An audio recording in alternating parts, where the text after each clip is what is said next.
Canon PowerShot G7X Mark II is a good choice when you're ready to step up to better photos. I like the Canon G7X. One of the company's 1-inch sensor enthusiast compacts the one without the viewfinder, but that model just can't keep up when it comes to speed. Given that its successor, the G7X Mark II, is fundamentally the same camera, albeit with some important enhancements, it's not surprising that I like the Mark II as well. But while the $700, £570, 950 Australian dollars, camera improves on the earlier model in some respects, the admittedly better performance still lags in places. The Mark II's photo quality is a definite improvement over the original, and it does have improved noise at higher ISO sensitivities.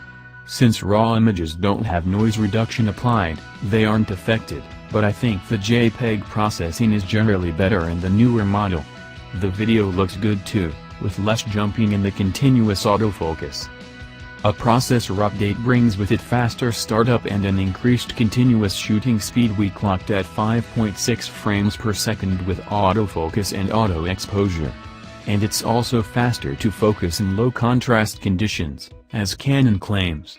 Its biggest holdup is when it needs to process images, such as taking a couple of consecutive non-burst shots or doing HDR. However, it does start up a little faster than big-name competitors. And it's fast enough for slowish action, such as the occasional kid, pet or jump shot. Canon has added a much-needed grip, which makes single-handed shooting more comfortable, and a flip-up/tilt-down touchscreen display that adds a lot more flexibility. Also, there's now a switch on the front to silence the otherwise clicky control ring, for operation while shooting video, and the display not only flips up for selfies, but can also tilt down. The changes have made the camera slightly larger and heavier than before, but not by much. It incorporates a few more features, including in-camera RAW to JPEG conversion, time-lapse movie and an image stabilization mode for panning shots, so it only stabilizes vertical movement. It also adds picture styles, the image control preset formerly only available in the DSLRs. That's important given Canon's tendency to apply too much saturation in reds and high contrast by default. These give you an easier way to render more neutral photos and videos. That said, there's less leeway in the images produced with a small sensor than with the DSLRs, for instance, when it comes to sharpening or dynamic range.